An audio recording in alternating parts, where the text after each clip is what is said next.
गुरु जी को शत शत प्रणाम, जिनकी वजह से हम हैं और हमें वेदों का ज्ञान हुआ।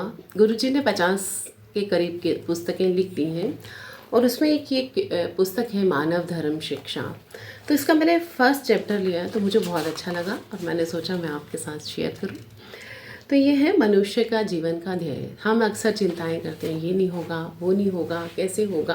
अभी मैंने चिंता पे एक शॉर्ट वीडियो भी बनाया आपके सामने। तो मतलब मनुष्य जीवन का ध्येय जीवन को इंसान को समझना चाहिए कि मनुष्य जीवन का ध्येय है अर्थ, धर्म, काम, मोक्ष। कि धन कमाकर धर्म पर चलना और अशुभ कार्यों का त्याग करना और मोक्ष की चाह करना, यही है जीवन का ध्येय। जबकि जीव माया में इतना फंस जाता है कि उसे ध्येय तो समझ आता ही नहीं है। ऋषि वनों में चले गए और ऋषि आज धरती पर बड़े दुर्लभ उपलब्ध हैं। मेरा बड़ा अच्छा भाग्य है कि मैं अपने गुरु जी से मिल गई और उन्होंने हमें वेदों के ज्ञान से ओतप्रोत किया। तो मुझे वेदों का ज्ञान बहुत अच्छा लगा और मुझे समझ आया, उससे मन भी स्थिर हुआ। तो मनुष्य जीवन का ध्येय समझकर जीवन यापन करना चाहिए कि मुझे धन कमाना है धर्म अनुसार, धर्म को साथ लेकर। यानी ऐसा कर्म ना करूं कि जो पापयुक्त हो और किसी के ऊपर हिंसा करके या चोरी का या बेईमानी का या किसी को दुख देकर, क्योंकि धन तो घर वाले खाएंगे लेकिन ये सारा कर्म आपके साथ जाएगा। तो ये धर्म नहीं हुआ। कोई भी वेद शास्त्र इसे धर्म नहीं मानेगा। तो वो आपके साथ कर्म जुड़ गया और आपकी मार्कशीट बन गई जिसने ये दुर्लभ कर्म किया, गंदा कर्म किया।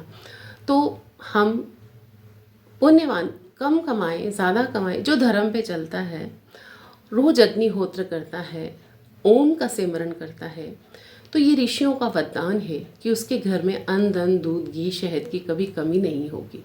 इतना तो वो पर्याप्त धन अर्जित कर ही लेगा कि वो अपना जीवन यापन आराम से चलाएगा।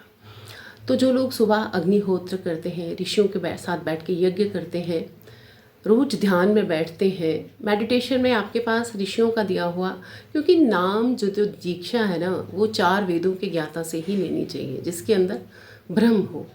तो ऋषियों से जिसके पास ली हुई जो दीक्षा है उसको जपे, गायत्री मंत्र का जप करे तो मन कहीं स्थिर भी हो जाता है। और यही हमारे जीवन का ध्येय है।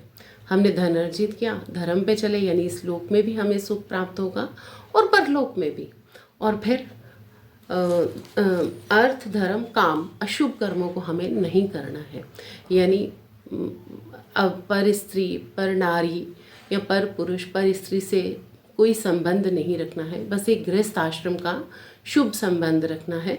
और फिर मोक्ष, ऋषियों के आश्रम में जाएं, उनसे ज्ञान लें, उनसे अग्निहोत्र सीखें और अपने जीवन के दिशा को समझें।